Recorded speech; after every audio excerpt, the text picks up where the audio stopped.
Right. So one spiritual teacher that has had a huge impact on my life is Gautam Buddha. And for those who know me well, know that I have two sides to me. One is like the marketing side, and the other is spiritual side. And quite a few times I find myself finding parallels between these two faces of mine. And so today's video is based on the same line. Can we get some marketing lessons from the spiritual teacher Gautam Buddha? Is what we'll look into. So as always, let me start sharing my screen. um, I've intentionally kept the PPT a little simpler. There are a lot many marketing lessons to look at, but today I want to talk about a very specific one, which is positioning. So how Gautam Buddha used the power of positioning to solve his marketing problem. Okay, so we're going to look at how Gautam Buddha used positioning to solve his marketing problem. But firstly, we don't associate Gautam Buddha with marketing. I mean, after all, he was not selling anything. Okay, all his teachings, he never charging people for it. The whole system was based on donations or dana. So would you call Buddha a marketer? I think yes, because marketing is not just about selling products or selling services. As Seth Godin says, marketer makes change happen. Marketing is about spreading ideas. So if a 4-year old is asking her dad to buy her a new toy, I do think it's marketing. And I also think it's marketing when you are in a meeting, and when you are hoping that your boss allows you to buy a $10,000 tool for the whole organization. So you're not selling anything, but you're selling an idea. So to spread an idea is also marketing. And who better than Gautam Buddha to who spread his idea, and people still talk about it after years and years and years. People still talk about it. So of course he was a great and powerful marketer. So I believe, marketing comes with some stigma around it. We tend to think of marketers as these shady people, but it doesn't have to be that way. Marketers can be good people if they can persuade, if they can change people with the right intentions. Of course, the change has to be in line. It has to be driven by compassion. It has to be driven by the good wills or good intentions for the people that you seek to serve. So yes, I think it's safe to call Gautam Buddha a brilliant marketer. So a bit of the background story about Gautam Buddha. This is a story, right? I do not want to get into how true or false it is, or how factually correct or incorrect it is. I leave that up to you. There are of course different schools of thoughts for different opinions about the factual correctness of the story.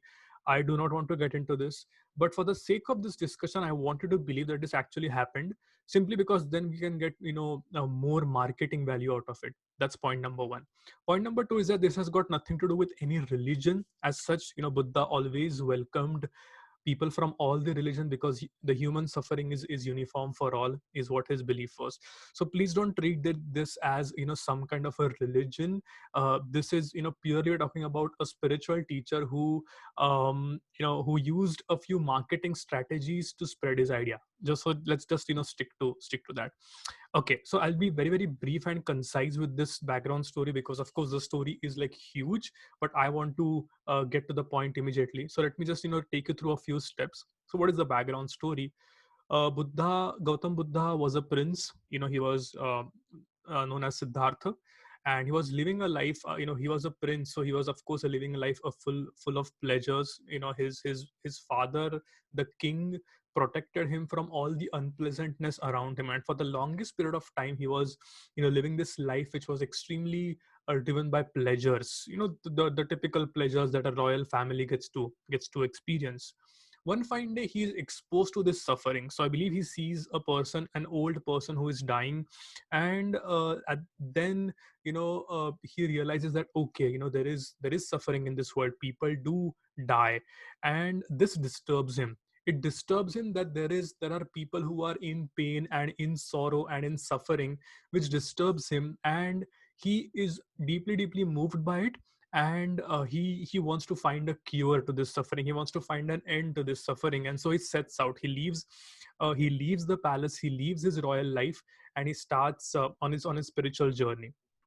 Now, the the what he does is that he comes across philosophies and teachers which are all about austerities. So what is the path of austerities? Austerities basically means extreme path, which is full of harsh conditions. uh, so when you take the path of austerities, you're intentionally subjecting yourself to a lot of suffering, in the sense that you eat very very less food, and you abstain from any sexual indulgences, and yeah, it's just very very harsh living conditions that you take. And the idea here is to just like in crude was just to torture yourself, so that you will be liberated and you will become less attached to the sufferings, less attached sorry you will be free from sufferings and will be less attached to life. That is what the point of this path is. But the Buddha soon realizes that austerities don't lead to enlightenment. He realizes that what, no, just putting just torturing myself does not lead to enlightenment. And then he sets out on his own path. He finds the middle way. He realizes that okay, austerities don't lead to enlightenment. He finds the middle way. He sits under a bodhi tree. He gets enlightened. And after he gets enlightened, which means that he has finally found the cure to end all the suffering, he has finally found the answer. He calls it the middle way. And when he gets enlightened, now he, because there is so much of compassion in his heart, he realizes that okay, what, I need to teach this to others. And so he sets out to teach this middle way to other people. Okay. So what does the middle way mean? The middle way means that there is one life which is driven by pleasures, which is purely for sensual pleasures, and then there's this other extreme which is all about suffering and being intentionally torturing yourself. The Buddha feels that both of these extremes are to be avoided, and enlightenment can be achieved you know uh, by a path which is in between or in the middle of these two extremes.